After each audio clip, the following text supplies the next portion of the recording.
Welcome to the reality show here on Calabash TV, and as always, you want to welcome to our studio Michael, that's Ambrose this time.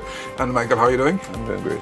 All right, and this is the reality show on Calabash TV where we discuss current issues, things that are on our minds for the past week and also leading into this week. And one of the things I wanted to start off with, gentlemen, I know if you're a cricket fan and if you love St. Lucia, then you would have been very disappointed by what we saw happening I think they were in Guyana or Trinidad, but in the first round of the CPL.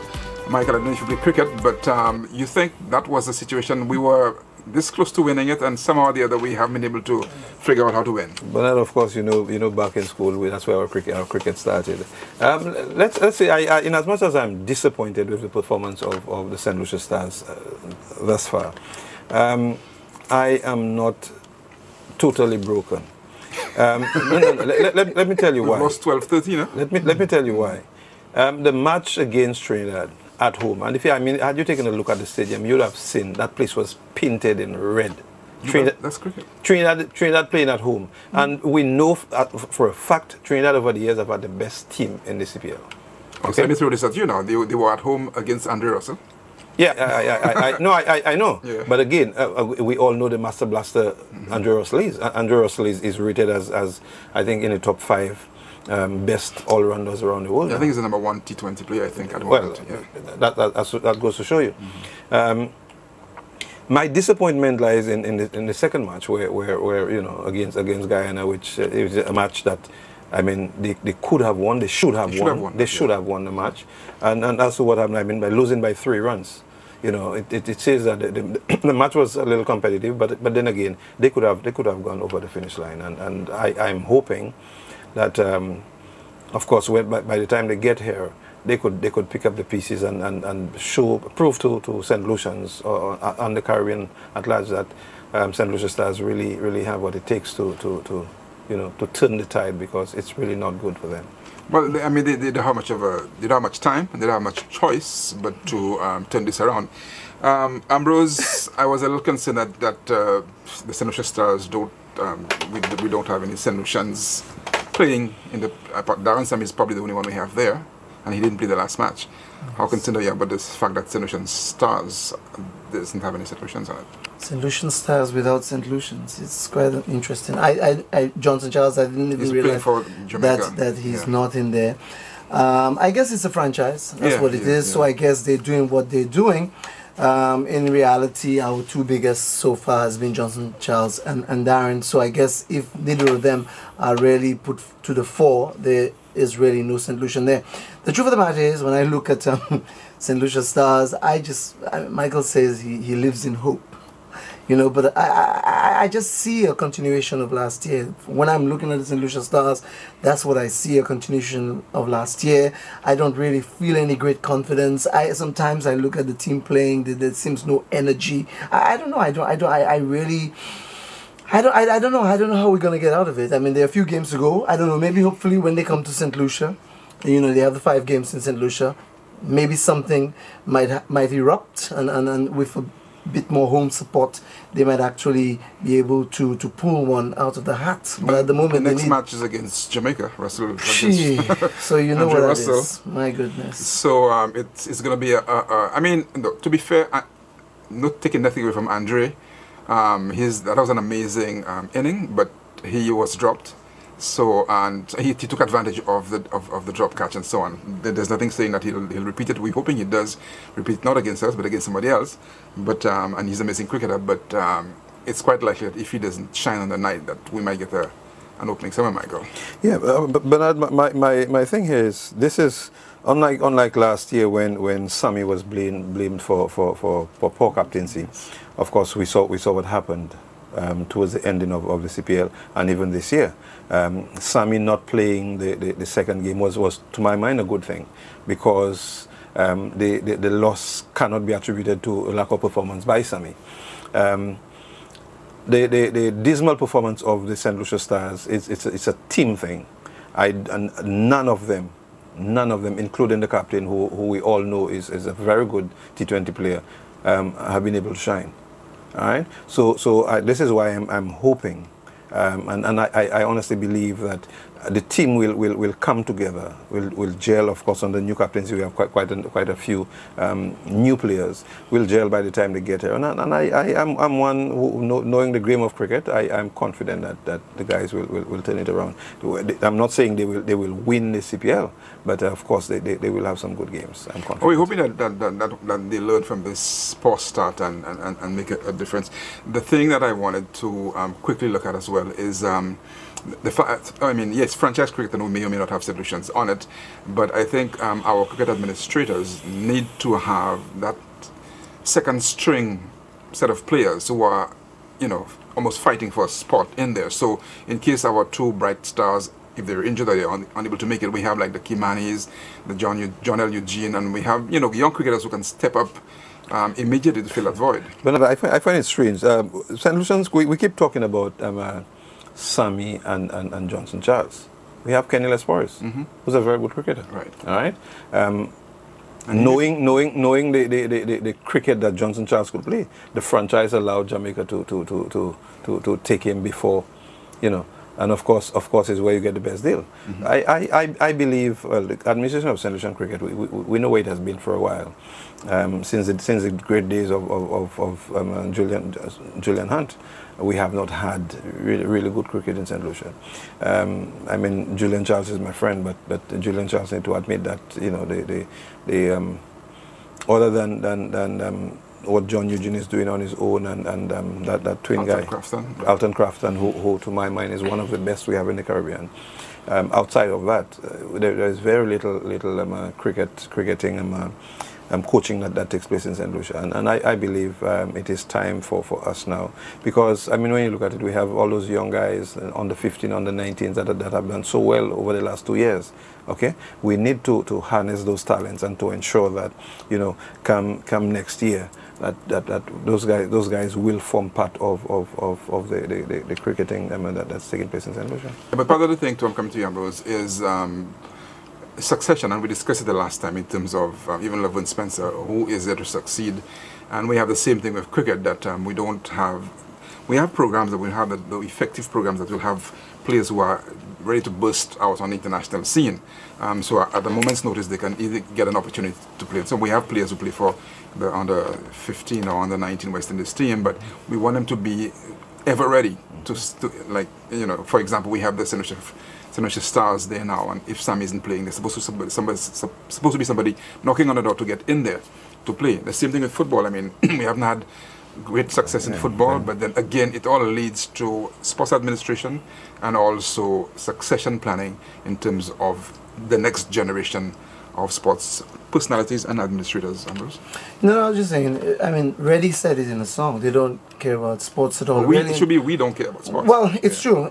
The truth of the matter is, one of the things I always say, I was very pleased when I started seeing they're actually building stadiums that closed where you can actually charge for entrance, because I realize a lot of St. Lucians like to go and watch games and they don't want to pay for it, and don't realize that you need to pay for games in order to enable the development of whatever the sport is. But really and truly, I mean also looking at the situation with the St. Lucia Stars, if you remember last year, was it last year, year before, where there was this conversation as to whether they were going to be partaking in the tournament or not, and so they came about. So I wonder whether the persons who actually bought the franchise, whether they're still trying to feel their way around to establish, St. Lucia Stars as one of the franchise.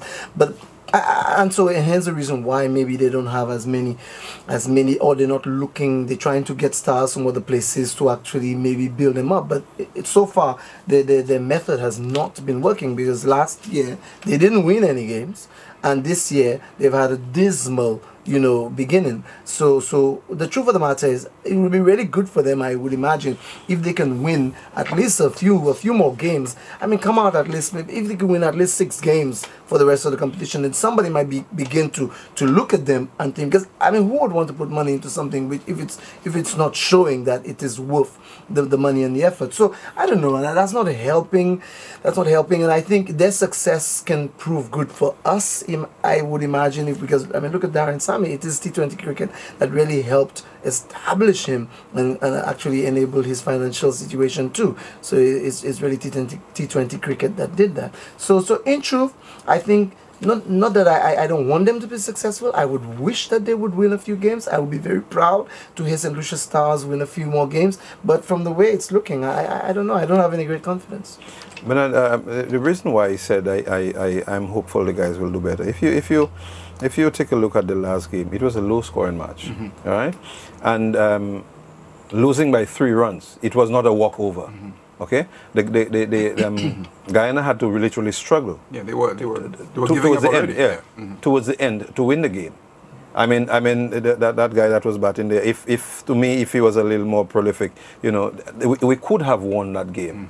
All right. So this is why I'm a little confident because it was not a total walkover like the game against the Trinidadian team. So I like I said, I believe by the time the guy gets there, they will probably gel a little more and get the team going, because I want them to literally do something this year. Yeah, they had some bad luck against him as well, because I think Warner wasn't out.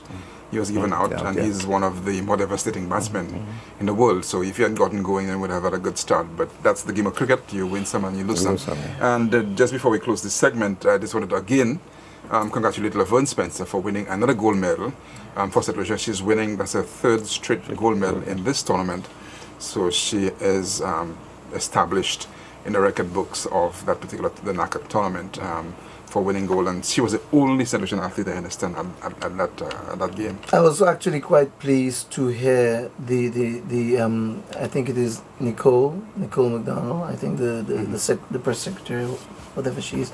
I think it was really, we had the conversation last week, and it was really good to hear her say that the government is actually putting something together with a plan to you remember last week we said she doesn't just finish up with a government job, but I think I heard the rumor, I don't know, these are rumors and so we don't confirm this thing, but they're trying to put something together for finance, to help her financial situation, or that when she retires from the game, that she'll do it. So I was really pleased to hear that. I hope it's not just mouth service, but I really do hope they mean it, and they are going to do what it takes to help her, that she can retire when the time comes and be comfortable in her retirement. Yeah, I think that the statement is the government is well, they've already started. The plans are going as we speak, where she will be honored by the government because of her consistency and she, winning the 3 goals in that same thing over the last I believe, like we discussed last week, that of course they were listening to our show, but that they took our advice and put something in place for her, because as much Laverne said last night, I was over the news where she said she's happy with the win, but she was not happy with her performance. Now that again could boil down to facilities, like we discussed, the encouragement. All right, so I am hoping with the announcement of she being honored, or she will be honored, that could spur her a little more into doing better things. It has to be more than just an honor. We don't want people to meet people at the airport with steel band and flag waving children and so on. It has to be something tangible and something like an investment. The country invests. That's what it is. And the country rewards you for your service, because technically it's service that she's been given the country for the past 20 years at the highest level. And so it can't be just a nice ceremony and a title and that's about it. There has to be some tangible and practical honoring of Laverne Spencer. So let's hope that's what it is. All right, we'll take a break now, and there are a few other things we'll discuss. Among them, since we're talking about youth, there's a national youth conference taking place there, so we'll touch a little bit about that and the other topics that we want to discuss. So stay tuned. This is The Reality Show here on Calabash TV. This is The Reality Show on Calabash TV. How have you been preparing for the extreme weather that we're expecting with climate change? I reinforced my roof with hurricane straps and I built a retaining wall. Thanks to SLDB, my business switched to solar power. They also funded a green investment for my business. SLDB gave me a loan with the lowest interest rate on the market to buy new water tanks and an irrigation system. I am now better prepared for the dry season. Low-interest loans are available for a range of resilient building purposes for homes and businesses for as low as 4.5% at the SLDB. Build stronger, feel safer, and invest smarter with the Climate Adaptation Financing Facility at the SLDB. Call 456-7532 to make an appointment.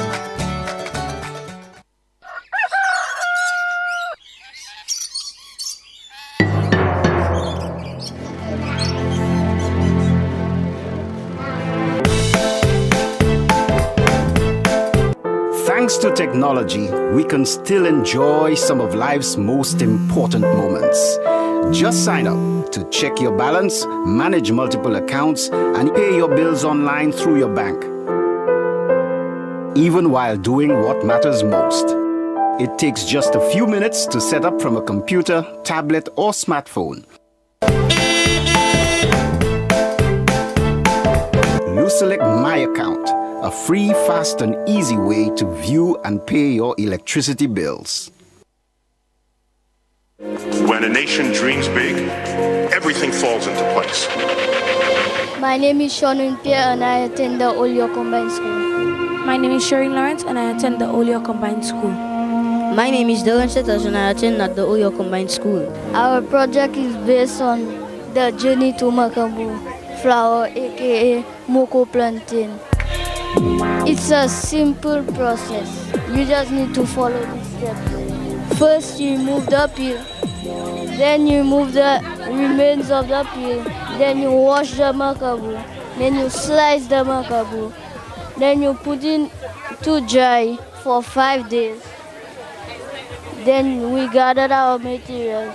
Then you put a little bit in the blender, because if you put too much, it will damage the blender. Then we blend it or crush the Macambo. Then we strain it to take out the residue, that's the seed. Then voila, Macambo flour. We also made Macambo bread, porridge, and cake.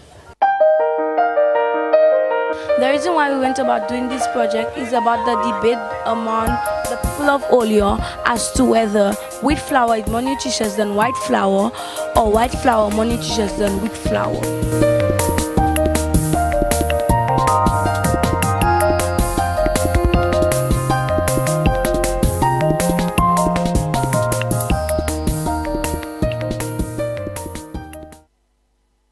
Hey Keisha, what's happening over there?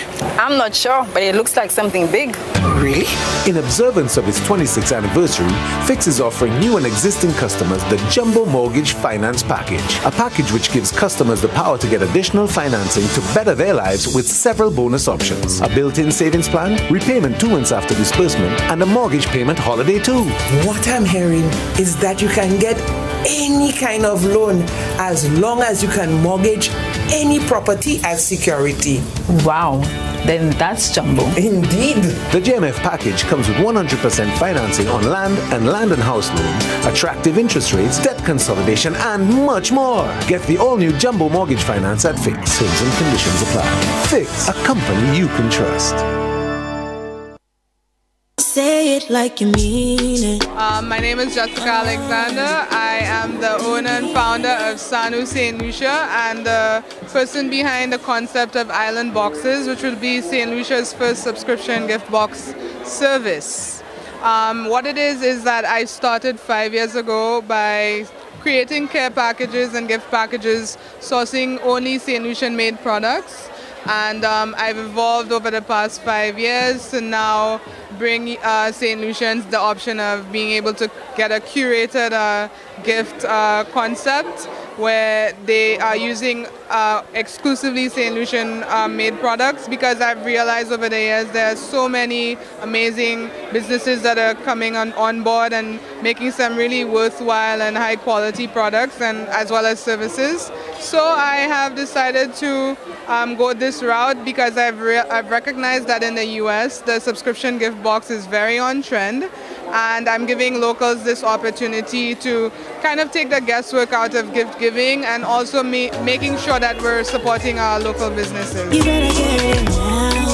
For special occasions, certain times of the year like Christmas, Valentine's, what I will be doing is coming up with pre-thought concepts. So, for example, for Christmas, we have a naughty and nice option where there will be things, products and other service providers that will be providing vouchers and that sort of thing. Say it like you mean it. Mean it. You better mean it.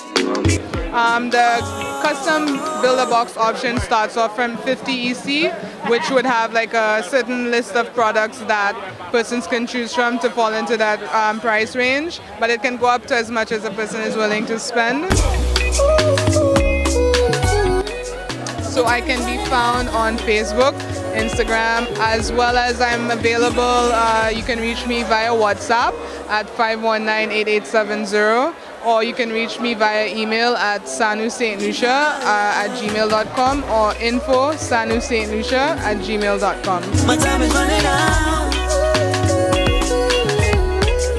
I better get it now. My time is running out. These dreams prevail in the citizens' ambitions. My name is Hakim Smith. This project was made by the Large Combined School and it was organic food coloring. We decided to make this project because artificial food coloring is bad for our body. It can cause the human body to develop allergies and can cause hyperactivity in kids. It also contains a dangerous chemical called benzodiazepine, which can give you cancer and liver problems. And we have beets, carrots and turmeric flavored isoli, and that's the same colors of the organic food coloring. My name is Carrie Samuels.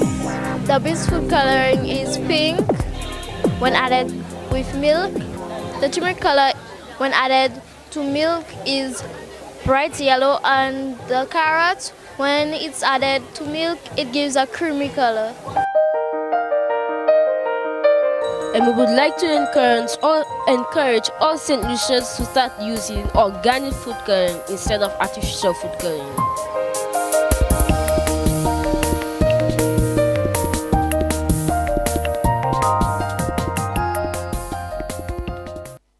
You are watching the reality show streaming live on stluciafirst.com. Welcome back to the reality show here on Calabash TV, and as we said before the break, the youth of the country are having some discussions this week, talking about issues that affect youth development, issues that affect national development, and how youth can get involved in those kinds of issues, and also how they can prepare themselves for roles in the present and also in the future.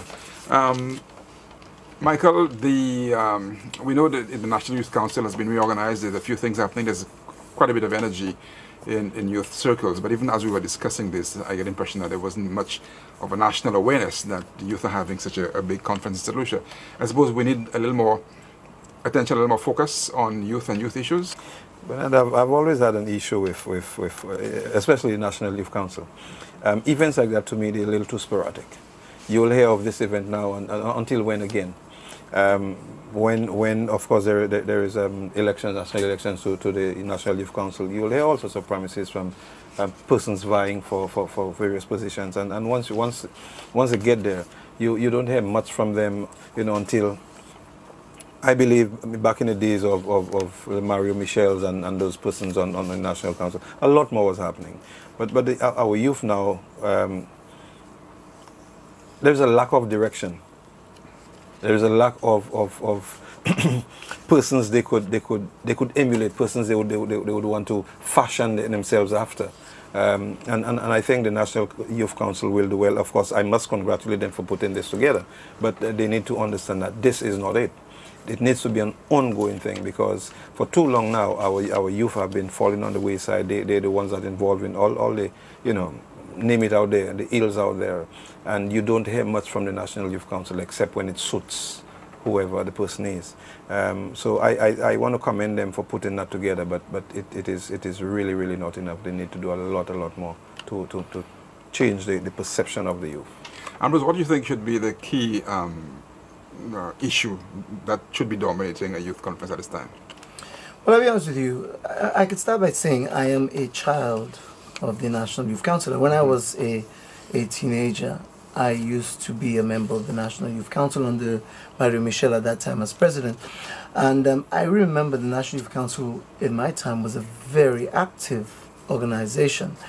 I mean, there are many things that young people should be discussing.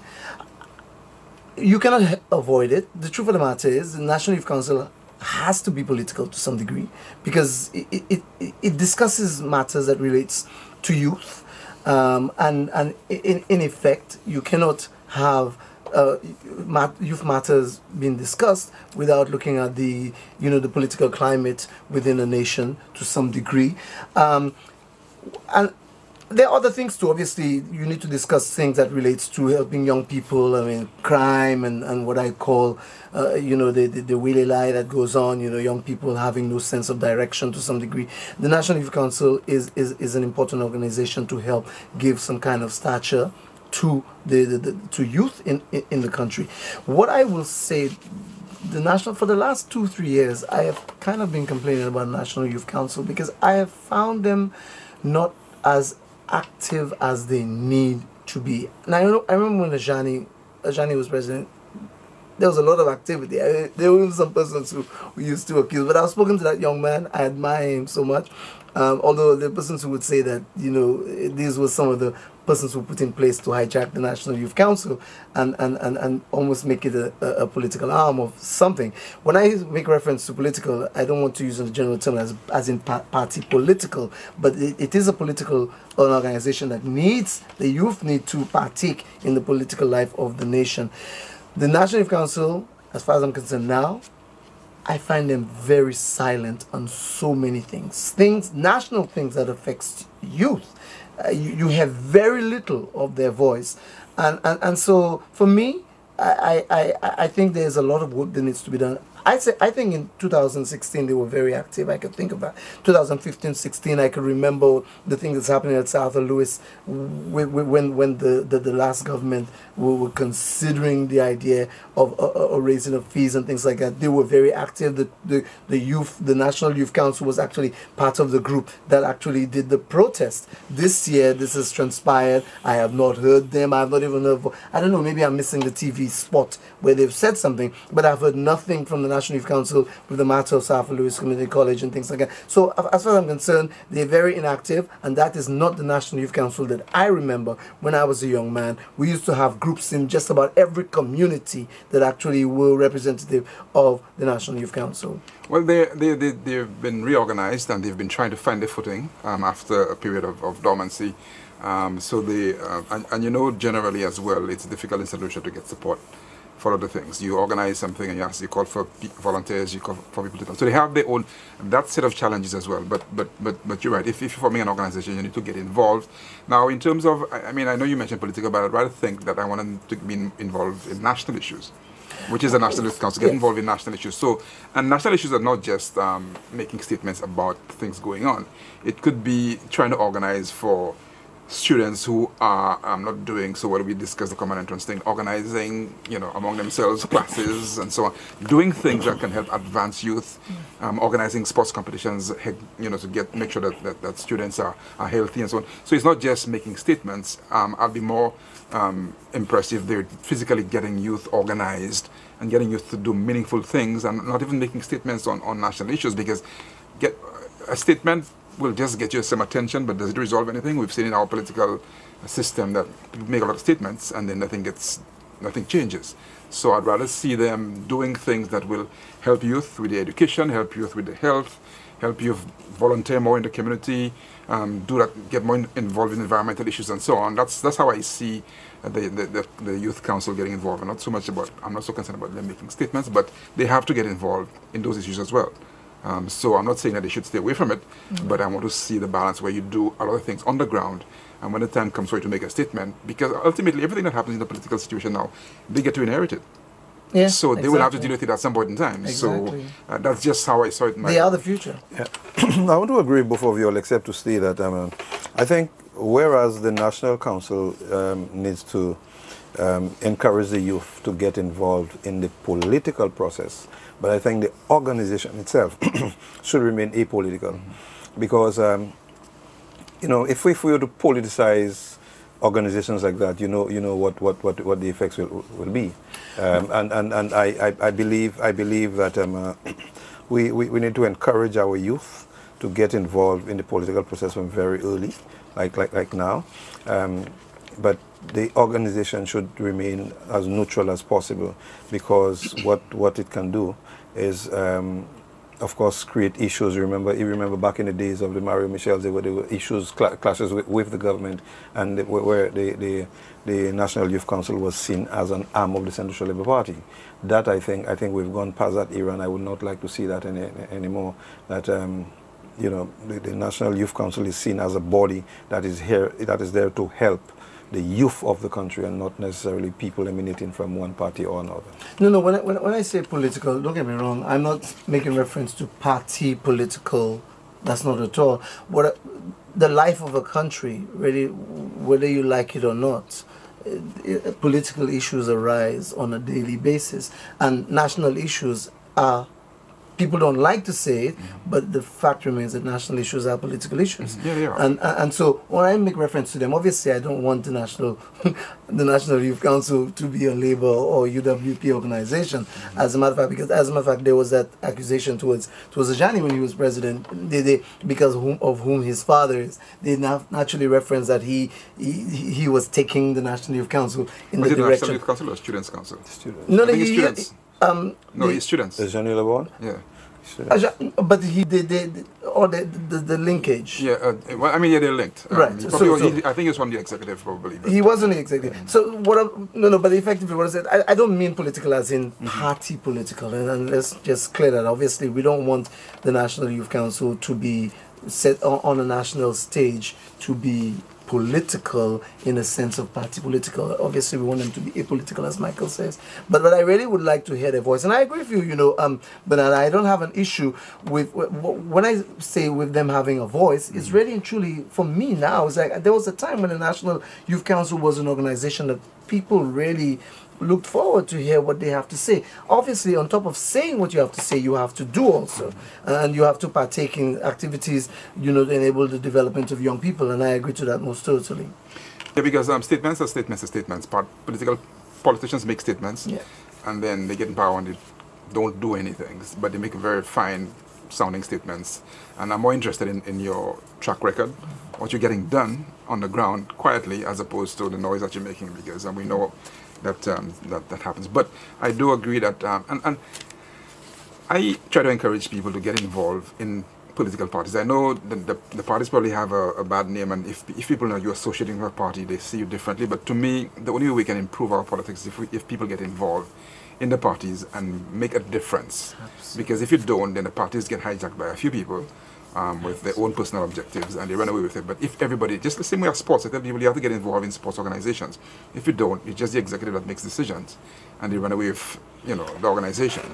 That's a very good decision. But the sad thing is, most times when people get involved in partisan politics, they become yes people, and they should. And they should. I believe if you partake in party politics, and you want to make a contribution to your country, when it's good, you're supposed to be able to tout it. When it's good, you say it's good. But when it's bad, equally, you need to be able to look at your political leader in the face and say, it is not good, and I'm not supporting it. I think for too long we have allowed politicians, and it's on both sides, to dictate to us what should happen and how it should be done. I think it's supposed to be a collective decision as to you tell me what you want to achieve, and let us discuss the means of achieving it. Don't come tell me, look, I want to achieve that, but the way to achieving it is this way. No, I do not think it is good for our democracy.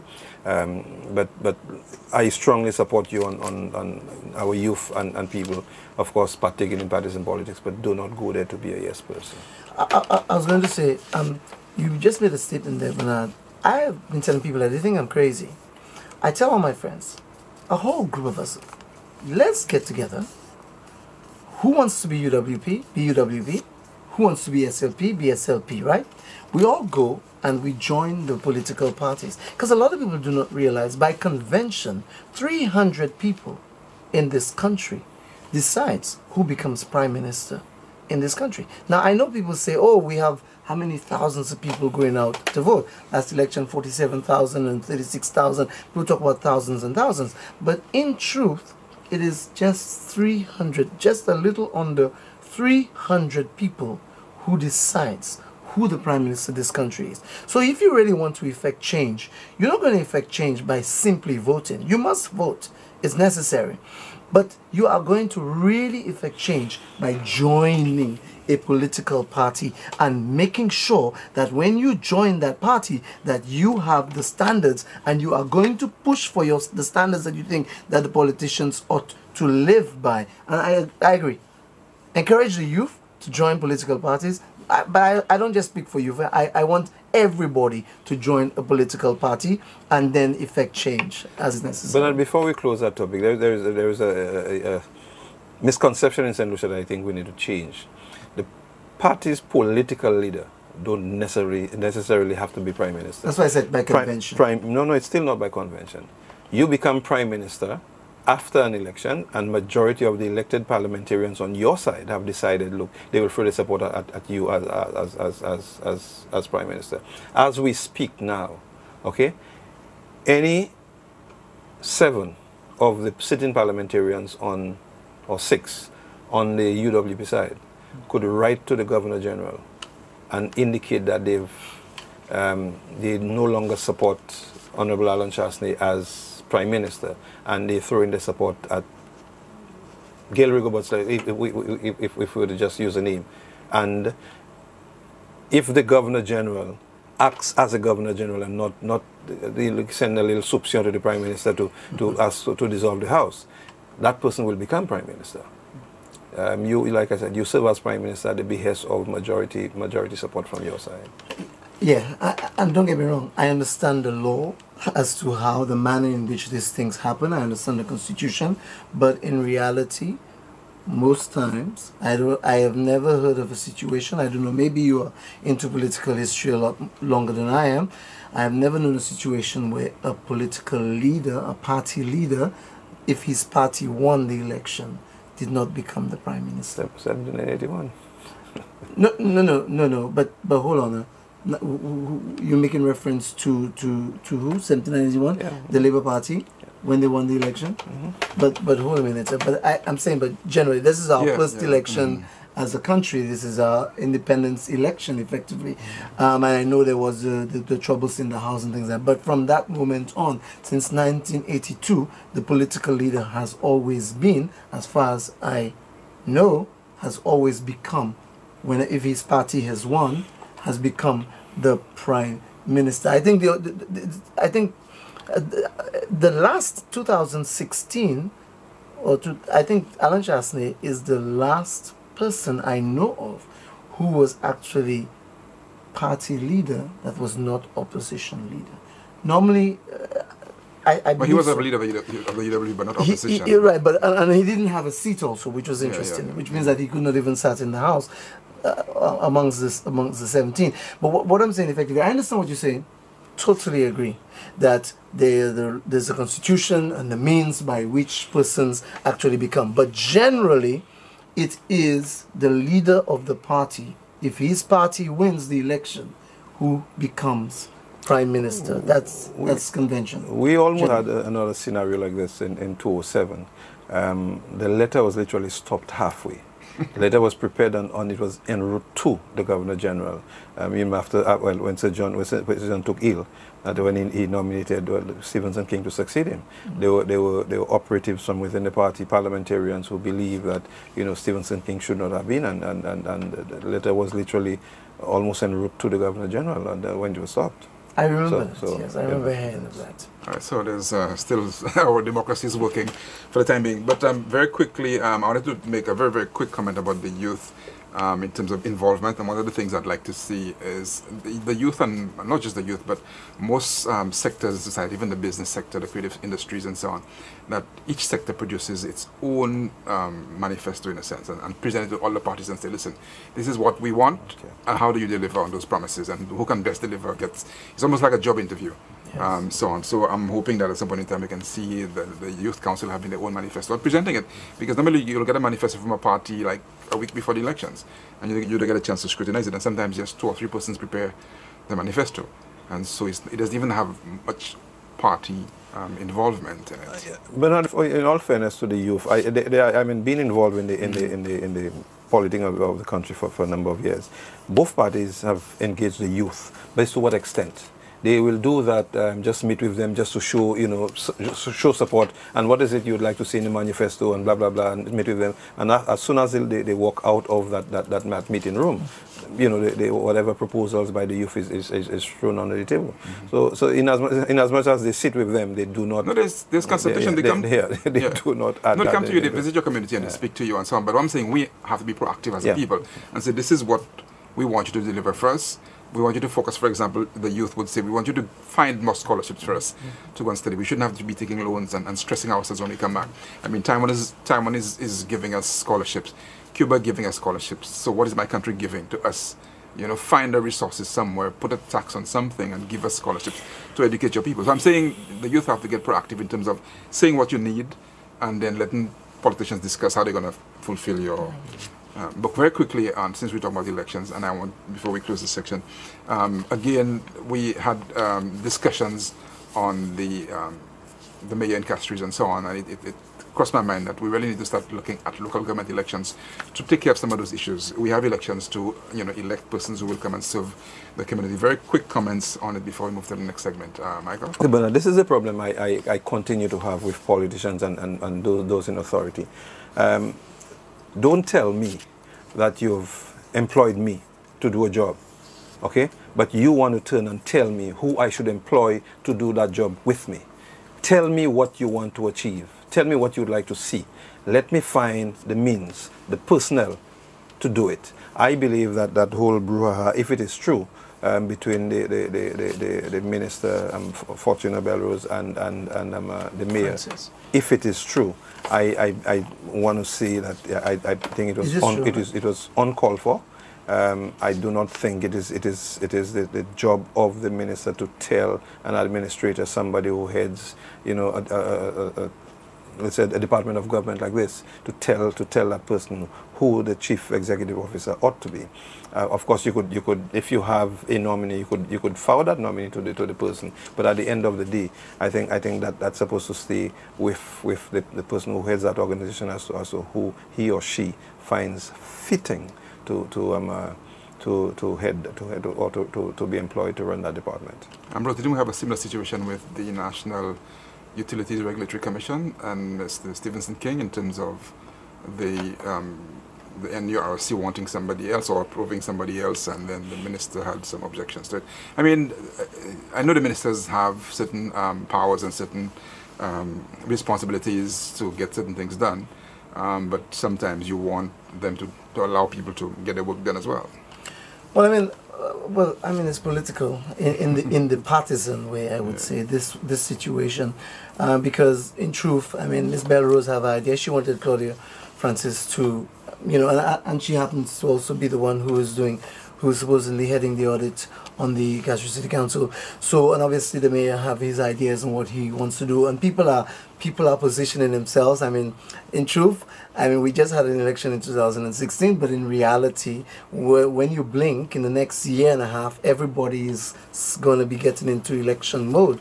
And I guess persons are preparing themselves, positioning themselves for whatever decisions that they're going to make come 2021 as to where they will run. Well, before that, 2020, they will be making the decision if they're going to be running seats, So, and you have a situation like that. So I think this for me, this stems from this. I mean, I read the letter that was sent by Mr. Francis to the to Miss Belrose, right? I read the letter. I thought, boy, that was in depth. Law was brought into it, and all kinds of sections and all of that. But in truth, all of this is just political, and I think persons are just placing their people in positions so that when the time comes, because it's just laying right now, the seeds are being planted, and the hope is that come 2020-21 they will produce good fruit. And I think that's what this is all. I don't think that has anything to do with really any great care. And as we're talking about the council, local elections. If ministers were really interested, I mean, I lived in England, and I can tell you the local council was a very powerful organization. I mean, they paid firemen in the constituencies, in the counties. They took care of firemen. They took care of police. They had their own everything. They paid electricity bills and all of that. They got money from central government, but really and truly, that's the reason why you pay your tax, your house tax. Your house tax goes to the local council, and so in truth, if these people really cared, because I really believe that a community needs to be taken care by its own.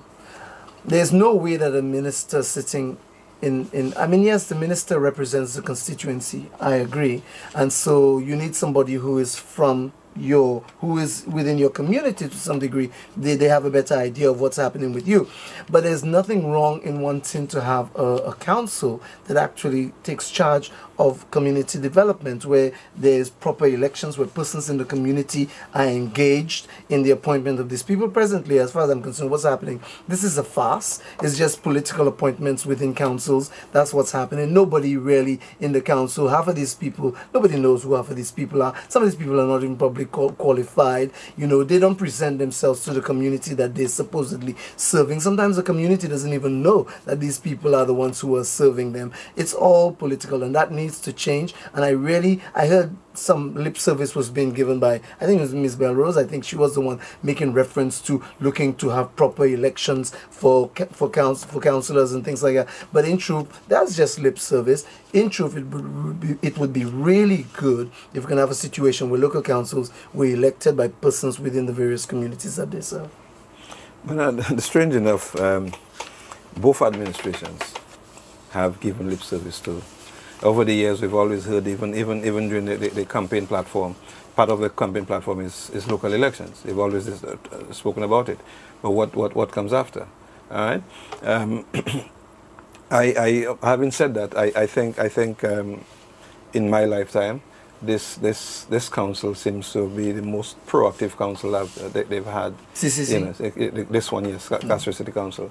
I remember when I as a teenager, going to school in Castries. I grew up in Castries, and I could tell you, Castries used to be a mess, and until this mayor came in and literally transformed Castries. So I really believe that he has done a good job. He will continue to do the job that he is doing. In as much as yes, I would love to see the day when councillors are elected, because I believe, to my mind, in this council and on past councils, there are persons who, to my mind, would, they don't deserve on being there. Of course, as we know, especially like you mentioned, the councils now, people are appointed to councils because by virtue of your support to a political organization or a political candidate. We need to go past that, because I believe, like I've always said, I do not believe every single candidate who have run and won an election has to be a minister. We have the better brains are always out there who do not want to get into the dirtiness of the politics, and we need to get the best brains to do the job and allow the other persons to do to do what they can do. Yeah, I think I'll come to you, we need to study what is happening in Castries. It's a good case study in terms of what the mayor is doing, and I've always felt that local government is supposed to be where you breed your next generation of leaders. So this mayor, and I can understand if he decides I want to go to serve at a different level, you can say, okay, well, he has a track record, this is what he's done for Castries, and we think if he's done it for Castries, he can do it at a high level. I saw somebody wrote an article saying that doesn't mean that if you have a competence in one area and they shift you to another one.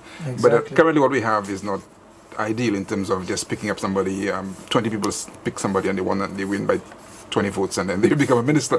So I'm saying we need to have a look. At least you breed a certain generation. People get tested at the local government level, and then you can decide whether they should get national service, but at least you have a track record.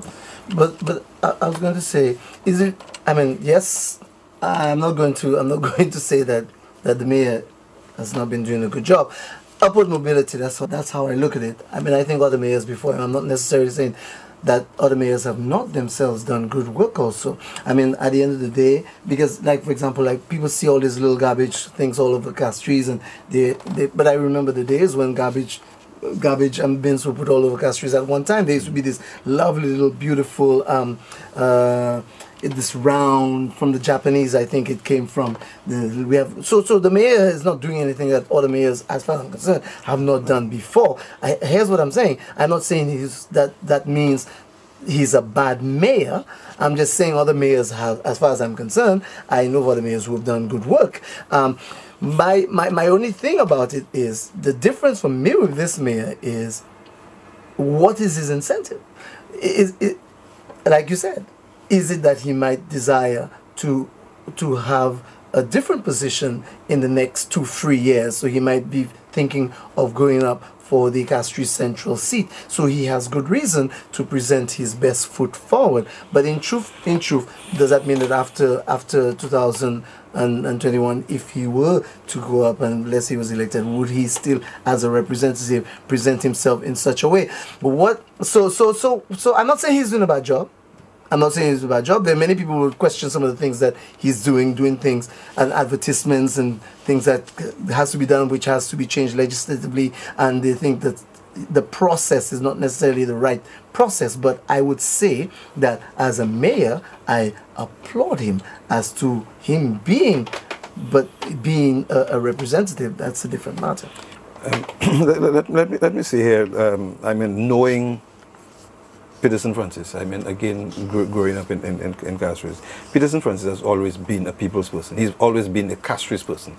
Peterson has always been involved in some kind of something happening in the city. So what he's doing there, it's not new to him, and I do not think it is because he wants to probably step up somewhere. And again, the misnomer of because, okay, let's say for argument's sake, he's desirous of becoming the parliamentary rep for Castries Central. That does not mean he will be thrown into a ministry as minister. He could continue to do the very same thing that he's doing there as the district rep. District rep do not have to take you to a ministry. All right. Again, you mentioned other mayors have done. Of course, I'm not saying other mayors have not done, but there's not one mayor that I've known that have come close to what this mayor has done. The city police. Let's take that for instance. Okay. I mean, gone are the days you would hear of a mugging here, mugging there on the streets of Castries. You hardly hear of that now. Okay. The tidiness. Yeah, but in the city. The city police is not his idea. The tidiness in the city. Again, if we were to look at what is happening at the cemetery, right now it costs you a lot less, almost half of what it would have cost you 4 and 5 years ago to bury somebody. All of that is through his initiatives, and he is doing well. Let's take a look at the Bannon area. On approaching the city, cruise ships, the first view of the city would have been that stretch of dirty, derelict vehicles and all those things back there. So in as much as I understand the pressures he's operating under, but I think he's done a very good job, and I could only urge him to continue in that way. All right, this is the reality show. We'll take a break and we'll continue in just a moment. Stay tuned. This is Our Reality, Calabash TV.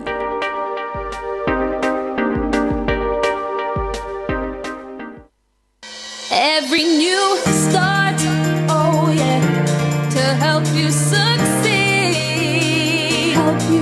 You need a bank with a heart, with all that you will need. BOSL, OS every step of the way. BOSL, BOSL, every bright new day.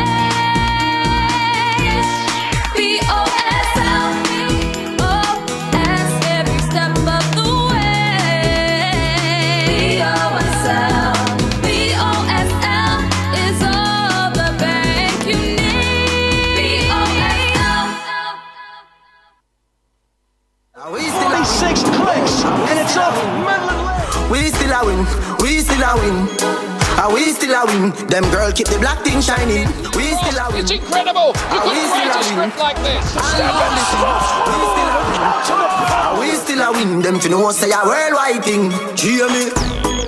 Are we still a win? He goes for the keeper. He could score. He does.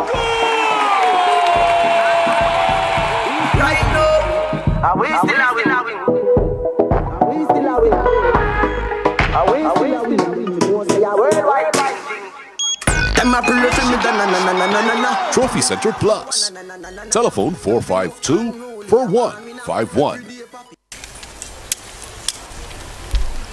Hey Glacia, ou pas las vezes a fait femme? Monica dit, comment dire qu'il fait tout ce travail ça type l'argent? Oubliez ça Thomas et Troflantan là. Ça y fait nous. Madame n'a ni priorité douette. Show off madame Nakacho. Qui ça mon pas qu'à coûter ça radioactive à ka dit on y pour empêcher glo à l'infondation Kaila. Fait canal. On jégoutier qui croisé en masse glo mettez baoui en bagoutière. The ladies adapting to climate change. Don't hate, emulate. Cox, qu'on nous kaweta modna. Qui ça nous ça fait? Water is our main problem, you know. What I seen is more drainage, some trees to help with the land seepage, and a little retaining wall. Una mesu just ka hate zodi an wa vina. E glacia on put two boots. You need to stop it today. Climate change impacts will keep getting worse. Starting with the basics can help your family reduce loss and save lives. This is happening. This is our reality. This is Calabash TV. Welcome back to the reality show here on Calabash TV, and one of the topics we have to discuss, I think, Ambrose, that was your suggestion. Now, let me just give a small context. I listened to a radio program just last week, and they were saying, if you were in charge, what would you do? And this young lady called and said, I would have everybody do like a year or 2 years of customer service as part of your national duty. Because she's saying a lot of people end up in places where they serve people and they have zero appreciation for interacting with people and so on. So when you said that, it crossed, that jogged my memory in terms of that radio show and the fact that this lady is saying that you should have 2 years of national service where you just serve people before you actually get into the world of work to actually serve people. But why did you want to talk about customer service? It's something that has been bothering me for a long time. I think, as a matter of fact, I was given thought. At one time, I actually thought of starting some kind of, because I thought possibly the National Consumer Association, they were not doing the work that they need to do. And I even tried to converse. I sent questions to them on their Facebook page. I didn't really get any response. I kind of thought they existed, but they were not as active and as effective as they ought to be. But I realized, but there's no point in trying to reinvent the wheel, because I mean, why you want to reinvent the wheel if it exists and it functions well? And it functions, but it probably doesn't function as well as it ought to function. So I really thought I wanted to have a conversation on consumer issues in St. Lucia. There are a lot of people in this country who are being taken advantage of by a lot of businesses. They don't know their rights. They don't know where to stand, how to stand, because I believe that a lot of effort is not made into educating them as to what it is their rights are when it comes to consumer issues. Interestingly, I was challenged this week. I went to a store. I went to a store this week with a young female, a very well-known local store. The young lady went in there. She bought some shoes from them. And she bought 4 pairs of shoes. Spent almost $500 in shoes. And obviously, one of the shoes, I think she'd worn it maybe about 3-4 times, maybe. But less than 7 times, she'd worn this pair of shoe, and the shoe split. And I mean, I can understand if it's a cheap $20 shoe that you can buy in one of those local things. You can understand, get away with that. She spent over $100 on the pair of shoes, a pair, And I thought, she went back to the store, and the store is saying to her that she bought the item in June, so we're now in August. And they can do nothing for her. And I thought that is really strange that a store would be allowed to get away with something like this. Because you cannot tell me, I mean, I can understand if the young lady deliberately, found a way to destroy the shoe. But why would you go and spend over, so much money on a pair of shoes to just deliberately destroy it? They're selling things that are dry rot to customers. I had a situation like that where I bought a shoe from a store. I remember that. I walked out of the store. It was for work. I went home. I wore the shoe the following day for work. And the following day, the shoe just unstuck, which means that the shoe was dry rot. There are lots of organizations here, shoe stores, and they're selling things to customers that are really below standard. And the customers don't really know what it is, what their rights are. And so I really thought it is necessary that there needs to be a national conversation on the rights of customers and how it is that organizations can take advantage of them because of the lack of knowledge. And basically that is what I wanted to do, just to see if we can start a conversation on consumer affairs in St. Lucia. So let me ask you, so this young lady, would she want to become a member of the Consumer Association? Because part of the issue is that St. Lucians are not getting involved in the association. If you don't get involved in this, the same way we're talking about political parties, if you don't get involved in it, how can you influence even customer service and so on? Michael, any thoughts on this? Yeah, but I do.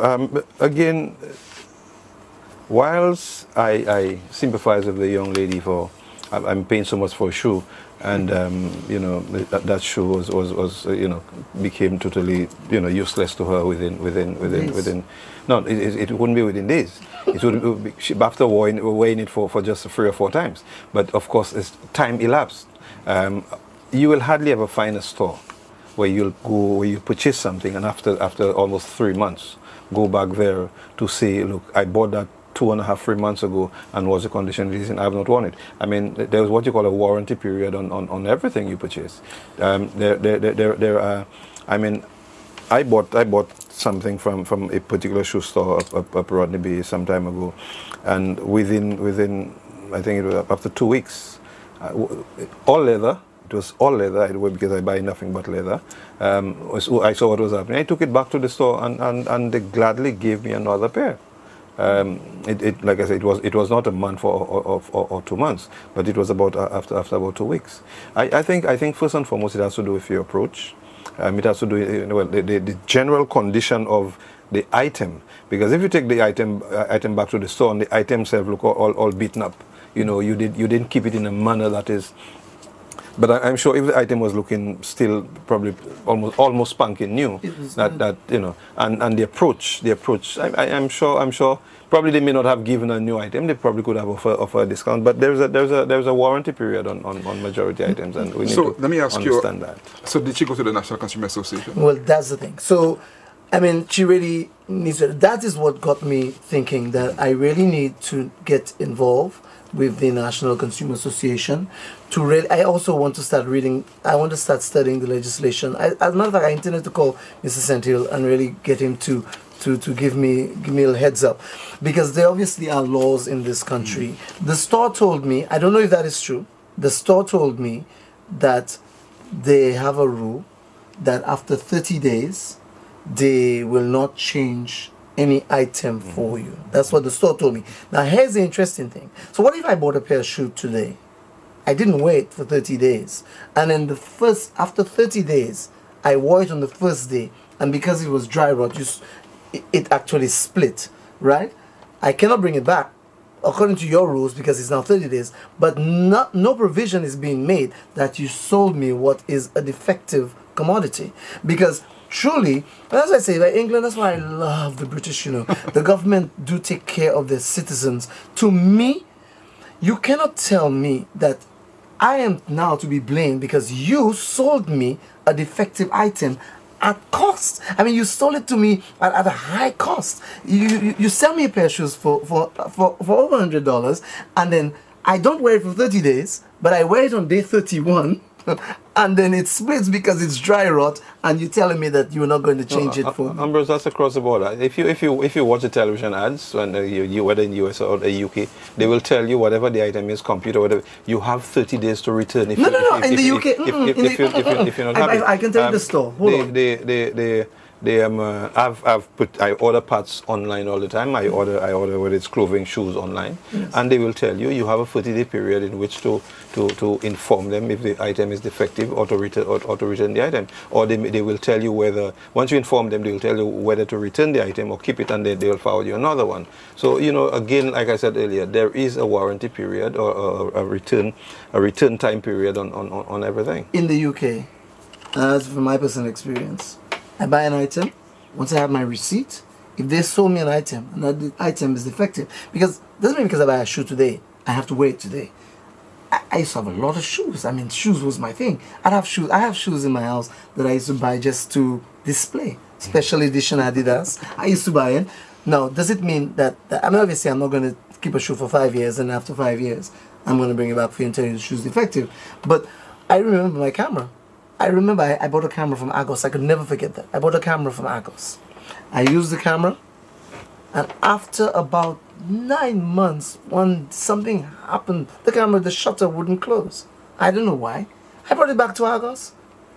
No questions asked. They just handed me a new camera and took the old one. You know why?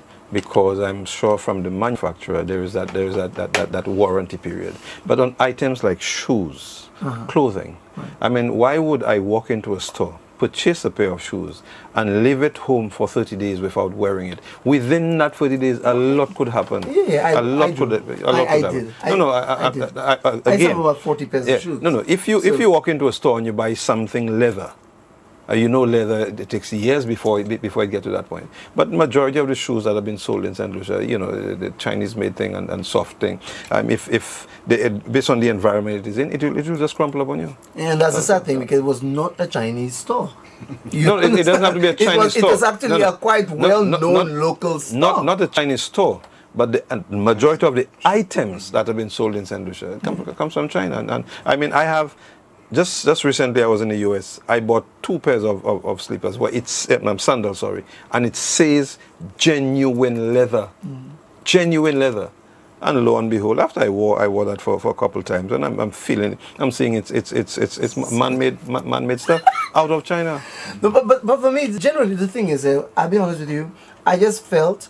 I mean, apart from the young lady and her situation, I felt sorry that the store actually, not just that too, she had bought 4 pairs of shoes. I mean, that's a good customer. That's a customer you want to come back to your store. I mean, she didn't bring all 4 pairs of shoes back. She bought one and told it was defective. She bought 4. She spent almost $500 in your shop buying shoes. If you want that customer, you would make some kind of accommodation. But to tell that customer there's absolutely nothing. You can tell a customer, hey, guess what? I can't give you a pair of shoes, but guess what? I'll give you half price on the next shoe you buy from us. Here's a little voucher or something. You could do something. The store made no effort. And that kind of spurred me and made me think that I really think I would like to encourage St. Lucians to join the National Consumer Association. And I'm actually going to start, I believe, and here we start, and to actually get a situation going where persons can begin to really know their rights, because they're taken advantage of a lot in St. Lucia by businesses. And that's a good note to end today's program, that we have a commitment from Ambrose that he's going to join. But not only that, St. Lucians and the young lady as well ought to join the association and be part of it, so you can be aware, because there's a National Consumers Act that's been passed, so you want to know what's in that act and what your rights are and so on. And so, you're well informed, and then that young lady ought to mobilize other people to support. And if you become president, then I guess we have a platform as well. One word of advice for you, my friend. Beware of that store, because it may very well come by you just to drop a strand of hair in it and sell it. So be careful how you go about doing it. I want them to be careful, because they need to be nicer to their customers. Yeah. We appreciate the time, as usual. Michael, thanks so much for being here again. Always welcome, Bernard. And Ambrose, we look forward to continue that conversation and certainly getting involved in the Consumer Association and starting the movement, because again, that's what we were discussing earlier on, that we as a people ought to get involved and also to influence what's going on for our own good, because if we have a very strong Consumer Association, the consumers benefit. Yes. Thanks so much. This has been The Reality Show on Calabash TV. This is happening. This is our reality. This is Calabash TV.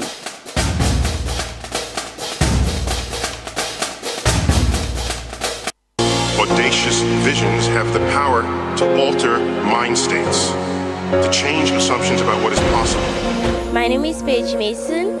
I'm from the Moira Primary School. I'm in grade 6. Our project is a survey to determine the eating habits of grade 6 students for 1 week.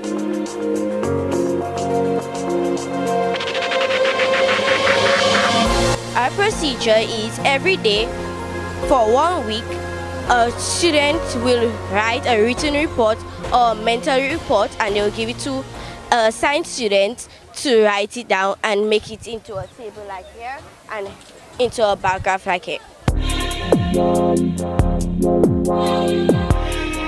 Okay, our findings were each day students ate less snacks, and each day that students ate carbohydrates and grains. Our conclusion, students ate from all of the food groups.